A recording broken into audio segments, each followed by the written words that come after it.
talk today is Preserving the Past, the Long War against the Seminole Tribe and Florida State Parks.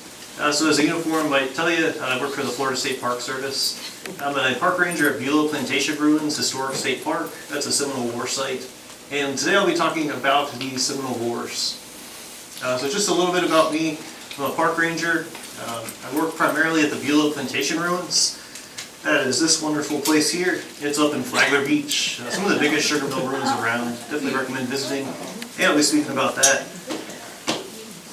I am not a professional historian. I'm sure many of you know much more about history than I do. But I have tried to research this and find the state parks that have Seminole War connection. And I'll be taking you through from the beginnings of the war all the way till the end in 1858 and chronological order of the state parks that are involved to tell some of that story. And I'm also not of Native ancestry, so you definitely want to consider your sources here. That's a little bit more about me. I started out at Tomoka State Park. That's that beautiful state park there in the north part of the county. This picture doesn't do it justice at all. If you know the Chief Tomoki statue, if you walk right beyond it, you can go to that point there. That's one of the most beautiful vistas in Volusia County, in my opinion. You just get an incredible view of the whole Tomoka Basin. Really fascinating history there at Tomoka State Park. They have middens that are thousands of years old, like your turtle mounds that you have here. And so, really incredible history we get to share today. This is America's longest, deadliest, and costliest war against a single native tribe. Fighting continues all the way to 1858, and the most protracted military conflict until the Vietnam War. This is really incredible history we have here. And so as part of our mission statement, we help preserve Florida's cultural resources, and so that's what I'm doing here today. It's very nice to be in the air conditioning. Park rangers, we work outside for most of the year. It's tough right now, so I love coming to New Smyrna too. When I moved to Florida for good in 2013, I landed here right off Faulkner Street actually. I live on Flagler Beach now, so I'm glad to come back here to New Smyrna. So briefly, who are the Seminole Tribe? That would be an hour-long program in itself. I'll be speaking for about 45 minutes, so I'll just briefly introduce them. If you need to use the bathroom, please, I won't be offended. If you want to leave too, that's fine. Hopefully you don't. If you do, I won't be offended. But briefly, who are the Seminole Tribe? It's a really fascinating story. That's one of the two federally recognized tribes we have here in Florida, are the Seminole and the Miccosukee, political division of the Seminole Tribe. And so these are the native people who found themselves here. They didn't become officially federally recognized tribe until 1958, 57. They don't have ancestry going back, like the Timucuan or the Mayacan, but the people who became the Seminole Tribe, we believe some of those tribes that were here in Florida eventually became part of the Seminole Tribe. All the native people that were left in Florida as we became the state eventually came under this banner. And a quick note before we start this. So typically U.S. historians will divide the Seminole War into the first, second, and third. I've heard from some Seminole Tribe members that they'd rather refer to this as the Long War. They don't recognize these periods of peace. I had a Seminole Tribe member tell me nobody told us the fighting stopped in between. In fact, some of the parts, the state parks have history of violence in between these supposed peace periods. But for convenience sake, I will refer to the first, second, and third. When New Smyrna got burned, it was during the Second Seminole War. That's when most of the fighting occurred. It was some of the deadliest battles, the longest portions of that. And so I will have a lot of talk about that just because we're in the area. If we're in the Panhandle, I'd talk more about the first. If we're further south, I'd talk more about the third.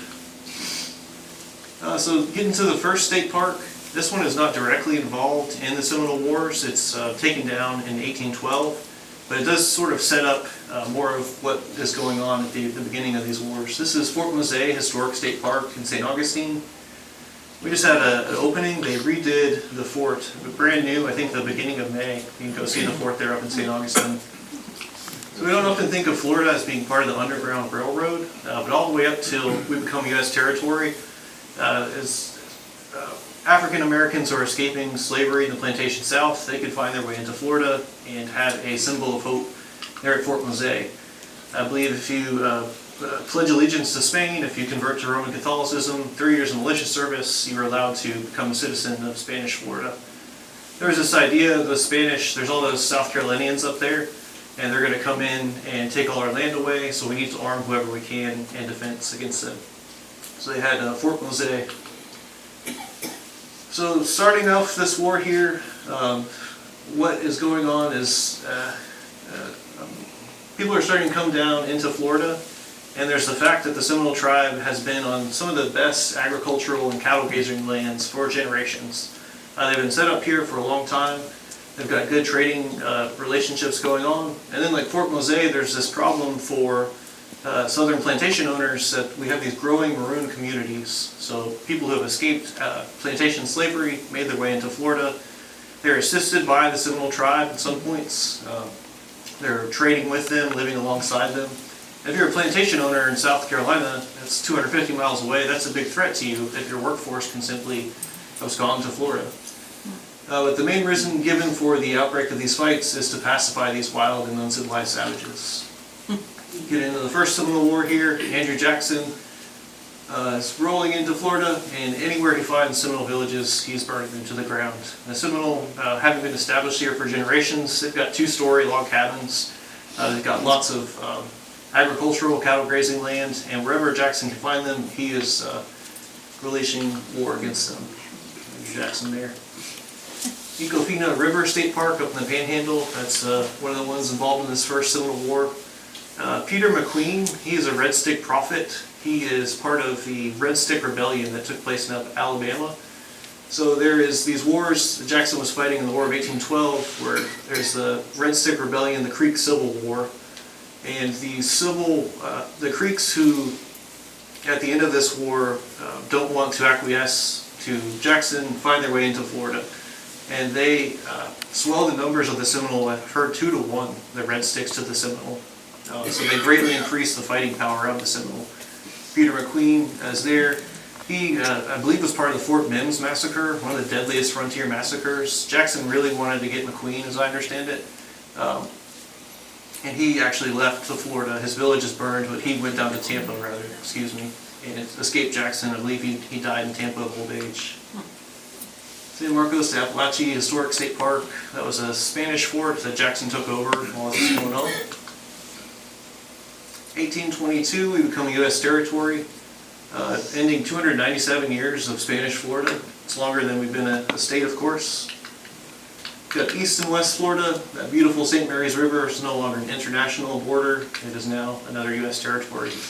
That means it'll come under U.S. laws. So right after we become a territory, there is the signing of the Treaty of Moultrie Creek. And that green area in the middle there, the Seminole agree to move to the interior part of the state around Ocala National Forest, and they will abandon the Panhandle and the coastal areas, and this allows them to stay in Florida. And it's not 10 years and this is going to be broken. This treaty will be broken. Andrew Jackson's now elected the 7th President of the United States. Old Sharp Knife gets the Indian Removal Act through Congress. This specifies that all Native people east of the Mississippi River must be relocated west of the Mississippi River.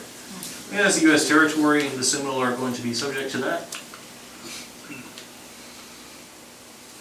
This is Abiaka. I've also heard him called Apopka or Sam Jones. So right before the Indian Removal Act comes in to enforce the Treaty of Moultrie Creek, this is Fort King over in Ocala. It's a city park, it's not a state park. I hope that's all right. Got a couple national parks and other things too. But Abiaka is trading with the soldiers at Fort King. They call him Sam Jones because he always had fish with him. There's a popular song about a fisherman named Sam Jones. And Sam Jones pretends to be an unassuming Indian, and he'll trade the fish with the soldiers there. And what the soldiers don't know is either he's actually gathering intel, he's learning everything he can about the army to understand their movements. And they see how willing the army soldiers are to trade for these fish with them. So he knows they're having a bit of a trouble feeding themselves. You know, the Seminole have been here for generations, they're well established, they know the hunting grounds, they know how to get around. And Abiaka's getting all this information from these Fort King soldiers who are, probably bored, just kind of running their mouth, telling them whatever he wants to know. Fort Foster, another state park. So imagine you've been here for generations. Imagine you know where all the food sources are. Your enemy is pretty reliant on you to trade for those. Imagine you know how to get around the place much better than your enemy does. Imagine, for example, they don't know about I-95 or I-4.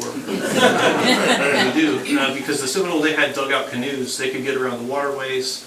They're actually referred to in some Army accounts I've read. They think they're supernatural. They don't understand how a Seminole could be in this part of the state one day, and nearly a day later they're in a totally different part of the state. They don't understand that. And now imagine you're better armed than your enemy who's going to remove you. The Army who's coming in there at Fort King, they've got old flintlock rifles. As part of the agreement in a new treaty that's signed right as the Seminole are about to move out, they're given 3,000 state-of-the-art percussion cap rifles. There's only about 5,000 Seminole in the state, and so they're heavily armed at this point with the finest firearms.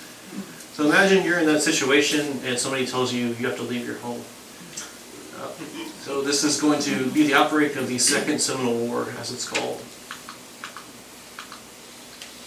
When I first put that together, I thought about, the Army, they're not very good at feeding themselves. They can't get around the state nearly as well.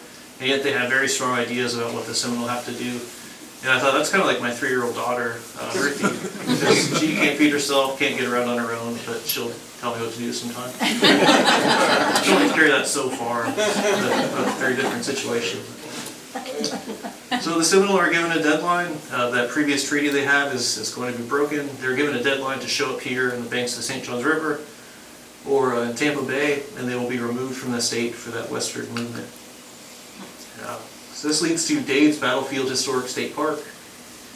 This was December 28th, 1835. New Smyrna had been burned down a few days before this. The Seminole, not wanting to leave, are going to protest with acts of guerrilla warfare. So they begin burning down the plantations, like the ones I work at, Beulah Plantation ruins, and we have Dade's Battlefield. There is about 115 men under Major Dade are dispatched from Tampa Bay. They're going to reinforce Fort King. So they're marching through the Florida wilderness at night. In the winter here, it's about 8 p.m. I believe, and all of a sudden they are surrounded by 300 to 400 Seminole warriors who are heavily armed. They know the land very well. Dade probably had maybe 1 or 2 guides kind of pushing them through. They might have been half lost. And there is a melee. I really like this picture. They do a reenactment there every year, I think in February. You can see people are looking left, right, and there's really no sort of direction. So 115 men, I believe only 3 survived the immediate attack. I think 1 only survived the week. Don't quote me on those exact numbers, but it says we were surrounded by about 900 Indians, 100 Negroes who had gone away from the master's plantations and joined themselves to the savages. Demonic yells and shouts to commence a brisk and fiery call upon us. I believe the numbers were closer to 300 to 400 Seminole warriors, but they might have had 2 rifles each. Must have been a terrible situation. That's the New Smyrna sugar mill ruins, I believe. There's a painting from 1849. Okay, that's an artist's rendition of what they believed Beulah Plantation ruins look like. The place I work at. You know, really getting an idea that it was a 2-story factory as you're looking at it today. That is a 45-foot chimney, the larger one. The smaller one is about 25 foot. That was the steam engine there, and this is burned to the ground. Beulah was trading with the Seminoles too before this. John James Audubon, the famous naturalist, he visited, and he writes about how Beulah was dependent on the Seminoles for meat, for a steady supply of meat. You know, there's no Publix back then, no Grubhub or Amazon. So the way to get fresh meat for Beulah was to go to the Seminole. And despite this, the Army marches in and burns his plantation down. And eventually the Seminole burn his plantation down. So Beulah being friends with the Seminole, he didn't want to see the Army come in and take over his resources. You know, New Smyrna had just burned down, so there's all these refugees who are trying to get to St. Augustine. And Beulah doesn't want all these people coming in, taking up his stuff, you know, telling him what to do. He's been in charge of this place since he was 17. He's about 27 now. So he's been in charge of it since a young man. He's immensely wealthy. Comes from, I think it's 12th century Prussian nobility. But he's wealthy going all the way back, and he doesn't want anyone to tell him what to do. Major Putnam is going to come in with mosquito roars, and they're trying to fortify his plantation house. Beulahville is known as being immensely wealthy. The state park I work at, it's known that Beulah has all this money. He's got all these resources. This is one of the biggest sugar plantations around. So Putnam wants to come in and sort of take advantage of that perhaps, or fortify the plantation house is the reason he gives. Who's going to march the mosquito aurorers in? It's the same road if you come to the plantation today that you would get to get back to the park. It's about a mile-long dirt road. So Putnam is marching in, and Beulah has a 4-pound cannon he rolls out. And as Putnam gets closer, Beulah loads the cannon and starts firing it at the mosquito aurorers, trying to deter them. And eventually they keep marching in. They arrest Beulah, confine him to an outbuilding, and they fortify the main house. The main house today is just a couple pieces of foundation. You can tell how well that worked. That's a rendering what they think the inside of the plantation may have looked like. Sugar was the big commodity this time. Within 10 years, they developed a much more efficient process to get sugar, but it was incredibly labor intensive. You had all these huge vats. That's what the 45-foot chimney is. There's all these vats here, and you've got to draw up smoke from all these ladles, all these different bowls they ladle the sugar from. Incredibly intensive process. Sure, Dixieland before it burned down. And there's the ruins today. We do walking tours in the fall and winter. If you'd like to check the Friends at Smoky Basin State Park, we'll do walking tours, tell you more about the story. Beautiful coquina. Washington Oaks Garden State Park. Has anybody been there? Definitely recommend. It's one of the most beautiful in the state. That's the first park I went full-time at. It's got this big coquina outcropping, and I believe General Hernandez had some plantations there that also burned down. You can come certain times of the year and all those rocks are covered up. You'd think this picture was made up or something. Other times, low tide, you get really beautiful views of all those rocks there. Get the waves crashing into them, very beautiful. Where was this again? This is north part of Flagler County, right off A1A. Yeah, right before you get to St. John's. There's a beautiful formal garden on the other side too, so spend the whole day there. So these guerrilla attacks are going on. The army, this was supposed to be an easy thing. They're going to round up these savages, get them out of here, and continue on. But it turns out to be much more difficult than they'd imagined. So that is Fort Marion, as it's known at the time, the Castillo de San Marcos. So Osceola is given a parley by General Jessup. As I understand it, even pirates were given a parley where they come together and negotiate. The Seminole were doing a very well job defending themselves, but they were tired. They had only so many resources versus the United States, who had just keep sending men in. So Osceola comes to negotiate, and as soon as he shows up, General Jessup gives a signal, and he's arrested under this parley. Osceola, Coacochi, and I think about 14 other Seminole leaders are arrested as they come in to negotiate. Unfortunately, Osceola is sick at this time. He dies very shortly thereafter. Coacochi, some of the other braves are able to escape through a narrow opening in Fort Marion, and they rejoin the fight. So at this point, the Seminole know that the army is coming for them. They've launched all these guerrilla attacks. They know that there's going to be some kind of response. And so knowing the state as they do, they pick a place that's advantageous to fight back. That takes us here to Okeechobee Battlefield Historic State Park. This is Christmas Day of 1837. I believe, they'd been cut off from all their trading partners at this time, so I believe there were some Seminole on the beach who were looking for shipwrecks, that sort of thing. They're spotted, and they run back to this hammock. That's a term we use for a shady area, a very thickly, densely vegetated area. Got some in New Smyrna here, right off the beach. Lots of palmettos, lots of oak trees and Spanish moss. So Abiaki, he sends out a few Seminole braves, and he gets them to sort of signal the army, and as he kind of draws them in right where they want to. He gets them out, he sort of gets their attention. If they're getting off track, he kind of brings them right back. This allows them to draw them in right to this hammock. As they're doing that, they go through very muddy ground, so they have to leave their big artillery behind. Very carefully chosen. They cut down all the grass around this hammock, so there's nowhere to hide. You can't run through this thick mud, you can't bring a horse through it, and it's here that they meet the army.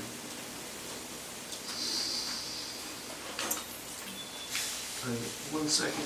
So I believe 123 U.S. soldiers die, and they only find 12 Seminole dead. Because as they've drawn them in here to this location of their choosing, they're able to hold them off long enough. The rest of the tribe gets in dugout canoes and escapes down Okeechobee. If you're here for Bunnell History Day, you met Daniel Tommy. Really incredible guy. Hearing him tell that story of that battle and getting into the dugout canoes in front of a dugout canoe he dug, that was one of my favorite moments studying the Seminole War. So I was very happy to have that. He tells that story incredibly. Hope he comes back next year. You get to hear it from him. Another depiction. Abiaki, studying the army, he knew they were going to come in a full frontal flank. You know, so he kind of guessed their movements very precisely. Waxahachie down at Jonathan Dickinson State Park. This is the next large battle after that. Getting a little further south. And at this point, there's two battles here and basically the same outcome, where the Seminole just sort of escape into the wilderness again. At this point, the General Jessup thinks the war is going to be unwinnable. He doesn't see how they'll ever be able to catch the Seminole, who are so good at just fading out into the wilderness. For the Seminoles' part, there is a large gunboat left full of gunpowder, and the army, when they went back to get it, the Seminole had taken it off with them. That must have been very advantageous. Coacochee is captured 1841.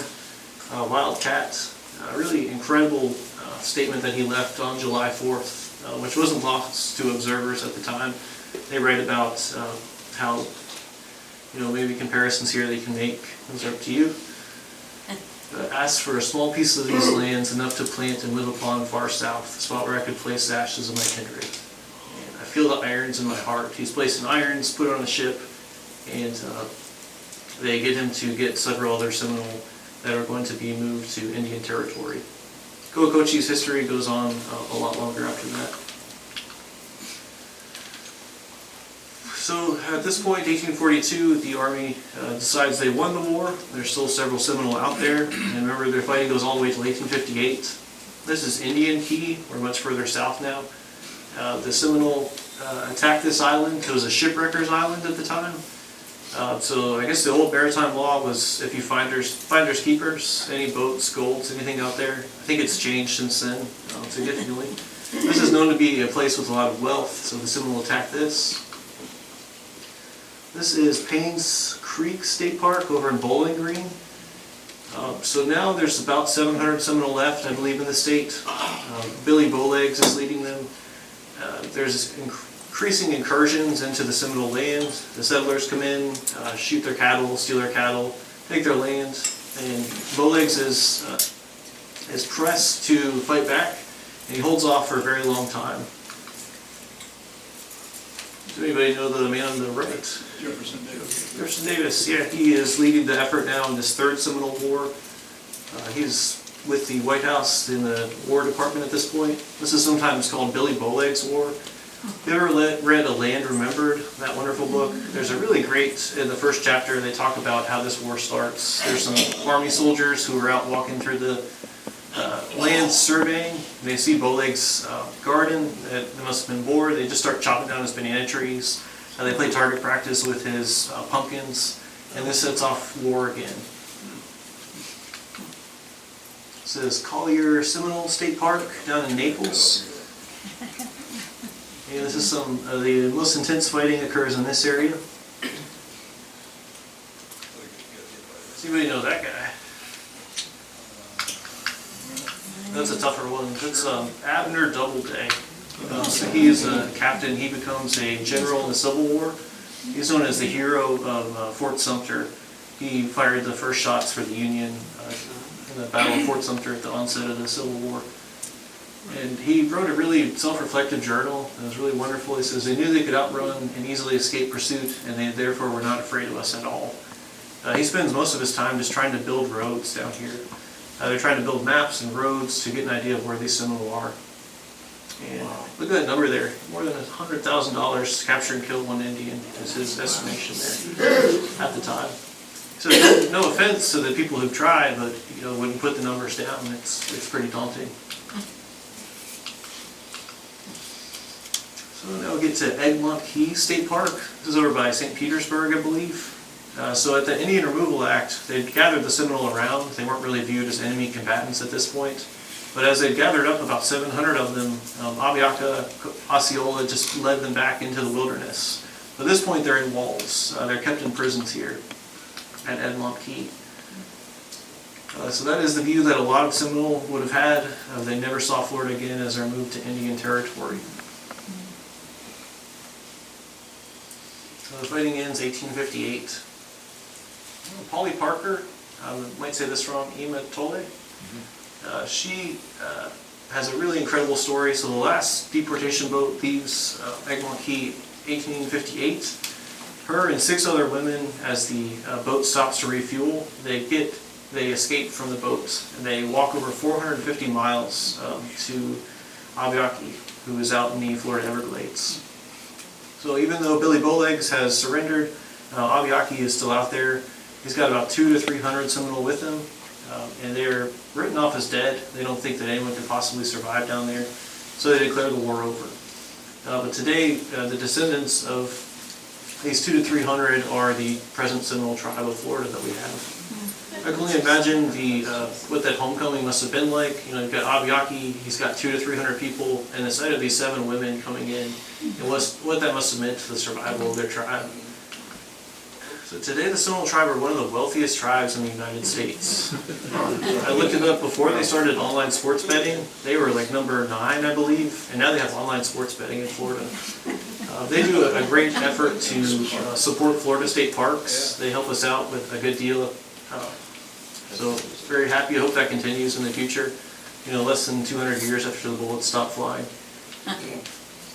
I'd really invite all of you to come visit a Florida State Park. Beulah Plantation Ruins is wonderful. We're open Thursday through Monday from 9 to 5. You can drive right up to the ruins. We've got sidewalks we just got repaired. We had some big trip hazards, those are now gone. So I highly recommend coming out. I can tell you just a little bit more about what happened after the war. As I understand it, it was very difficult for the Seminole tribe.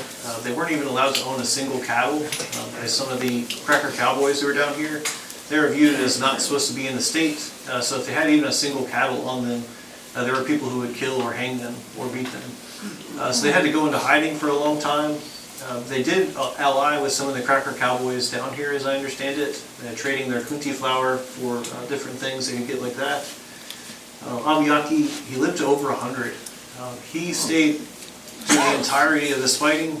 He was there at the start of the Seminole War. He was in the Everglades when it ended and lived to over 100 years old.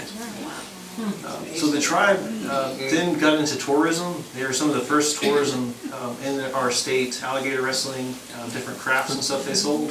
And you know, they had all these broken treaties, and so they started to fight court cases. They had all this documentation of what they were owed, and they were able to win some of those court cases. They got some of that land, and they put that into what is now one of the largest cattle operations in the United States. So very incredible history that we have here. Any question? I read an article that talked about the black Seminoles that are in the Bahamas now. So what percentage of the original Seminoles are considered black Seminoles? That is a good question. As far as I know, no one on the official Seminole tribal roll. As the Second Seminole War is breaking out, to try to break up the tribe, I believe the Army offered any black persons who were with the Seminole tribe free passage to Oklahoma, and the alternative was you could be caught and returned to slavery. So given that chance, many of them did go to Oklahoma where they were allowed to go. Cocochi, I believe, goes into Mexico after that, unsatisfied with the conditions there, and fights in different wars. Very interesting history with the black Seminole there. Thank you. Thank you all for coming. Hope you enjoyed.